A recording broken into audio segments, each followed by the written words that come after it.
My name is Agent Psycho, and we're gonna get started on what is, I believe, the 73rd chapter of the Exploring the Arsenal series, featuring me, Agent Psycho, aka Tourist number 98. It's been some time since I've last come back to ETA reviews, but I've been looking through it, and we're almost there. I think we should be finishing it up because the all the GP standard weapons, like the cap, is like around First Lieutenant something, and seeing that we're at First Lieutenant 2, we're almost there. So let's finish it with try finishing strong, and let's get started in the L85A1 family. So this is once again, this is chapter number 73, featuring the L85A1. And a little bit of background information on this. This is a British assault rifle. It was called, another name for it is I think the SA-80, if I'm not mistaken, as well. And it is a bullpup configuration assault rifle. And background information as pertains to combat arms. It did cost 1,000 GP for a day. Now 4,500 or 4,900 GP for a week. And let's see, it is unlocked at second lieutenant too. Now let's move on to the general statistics of the L85A1. The L85A1 deals a strong 43 damage, so this is the same as, I believe, the Galil and a few other assault rifles as well. I think, if I'm not mistaken, did the Howell Type 89 also deal 43 damage? I'm not too sure. Actually, it dealt 37. Like, what the hell am I thinking? Anyways, so it does share a common 43 damage rating. I think the AK-971 also dealt a 43 damage as well. So, as you can see, this 43 damage rating is pretty consistent amongst assault rifles around this rank. Somewhat, anyway, and damage is good on the L85A1. As for its damage drop-off, it is very consistent, as with most assault rifles, and there should be nothing too bad different there. Portability. The portability is a weak side of the L85A1. According to Combat Arms Wiki, the L85A1 has a very, very slow 55 portability. This is pretty much your slowest moving assault rifle in combat arms, tied with guns like the AN-94 and the AK-47, and it's very, very slow. And I personally feel like the L85A1 moves as fast as the G36E, but I mean, that's because I run with full speed gear, so of course I won't be able to feel the weight of this thing. Maybe not as well as other people can, but I personally feel like it should have like 57 portability instead of 55. But Connor's Wiki says it is 55, so we'll just go by that. Rate of fire is at a 74, which is pretty standard amongst assault rifles. You know, it's shared by the M4A1, M416, and many other assault rifles as well. So 74 rate of fire is not it's not out of the ordinary.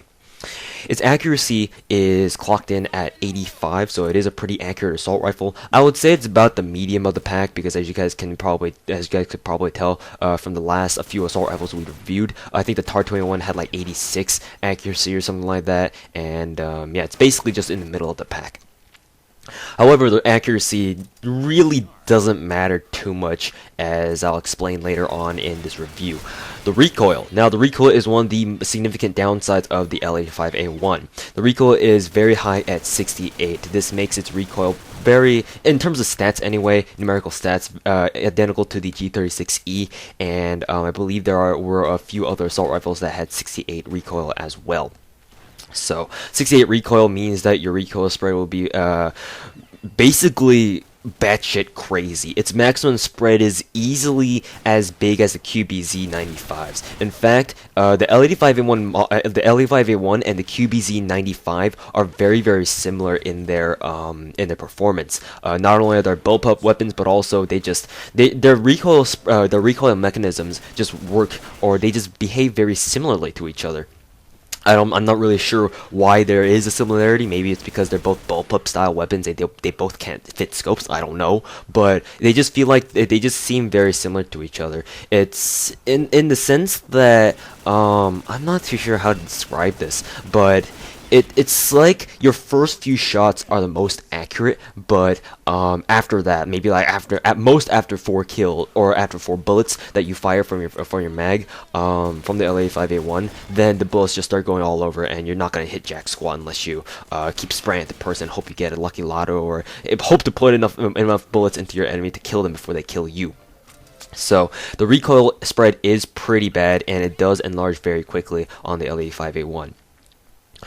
Now moving on to Recoil Kickback. The Recoil Kickback is not too bad in terms of kickback, like visible kickback on your HUD. So it's not too bad. You don't need to worry about it too much. It's just that it's just the spread, the maximum spread, and the rate at which the L85A1's recoil spreads out. That's the thing you need to worry about, and it's very difficult to control. And bursting slash tap firing is highly recommended at medium to long range with the L85A1. Tapfire ability. I mean, it is assault rifle, so you are able to tapfire with it. Though, because of the fact that it is not able to attach a scope, or you can't attach a scope on the L85A1, it's going to be very difficult to tapfire enemies at long range. So just be warned of that. As for its draw speed, the draw speed is relatively moderate. It's not like the L85A1 has like a significantly faster draw speed or anything, so we can ignore that. As for its sprint drawback, due to its very simple sprint animation, I feel that the sprint drawback is a little bit faster than other assault rifles' sprint drawbacks, but it's not by much, so you can really pretty much ignore that as well. As for its did I already mention draw speed? Maybe I got those mixed up, I don't know.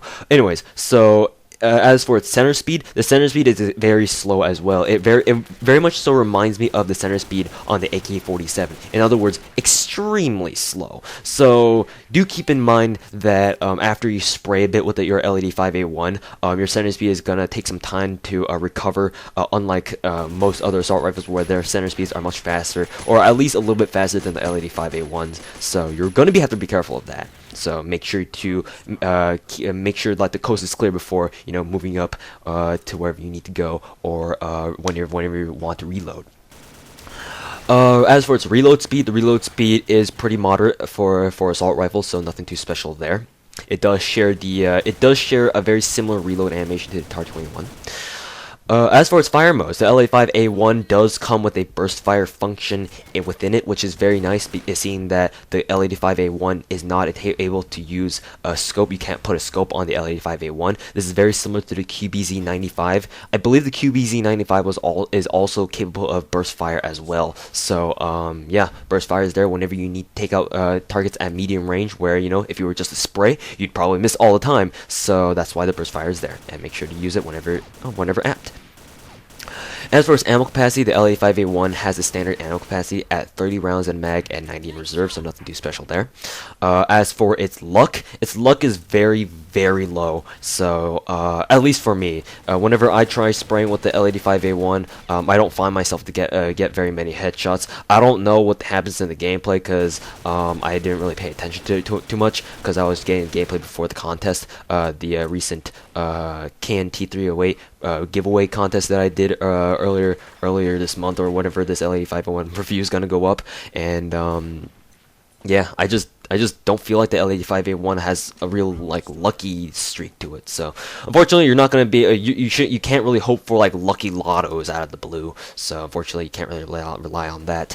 As for its key physical characteristics, the L85A1, even though there are quite a few bullpup weapons in this game, the L85A1 does retain a very unique kind of style to it. Even though it is a bullpup, it's got that distinctive characteristic light olive green type skin on the barrel and the handle and part of the buttstock as well. And yeah, and also its firing noise is pretty unique. I don't think any other weapon in this game shares the same firing noise as the L85A1, except for its other variants, of course. So yeah, there you go.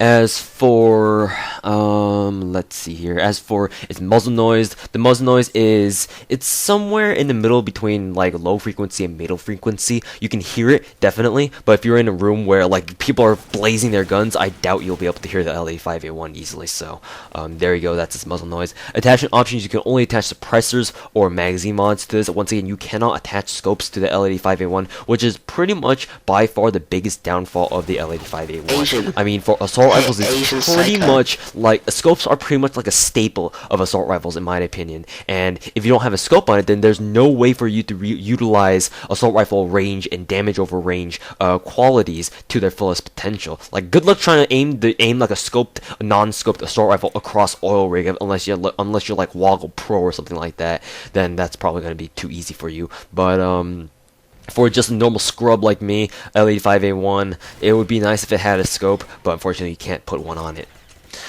As for whether or not it's fireteam worthy, not really, because even though it is an assault rifle, it's like, well, if you don't have a scope on it, then what's the point of using it, right? I mean, you want to be able to take out zombies at far range before they flood into your cabin or before they start rushing you. So the L85A1 isn't necessarily a good choice.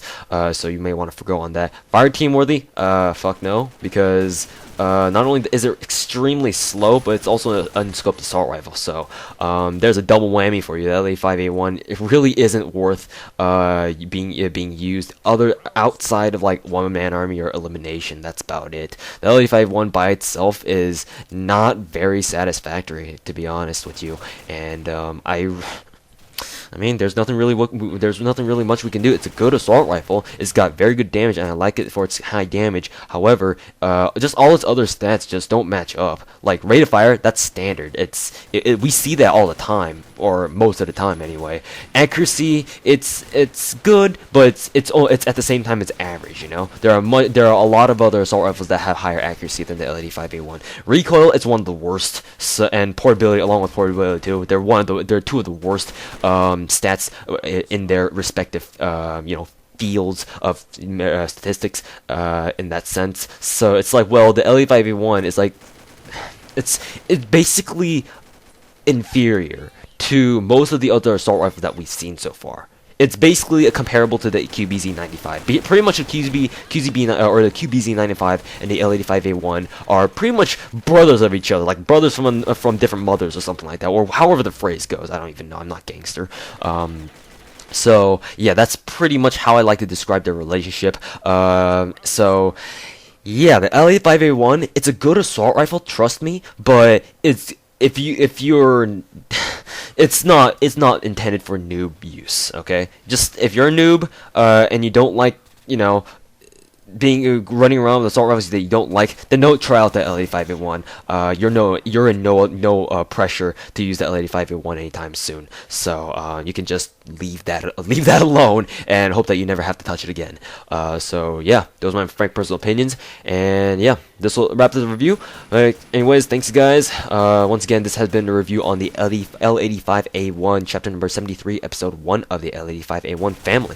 My name is Agent Psycho, aka Toprail, and I hope you guys have enjoyed this review. In the next episode, we'll be covering the Mark II variant of the L85A1, the L85A1 Mark II. So until then, guys, I'll see you guys later. ゆっくりしてってね。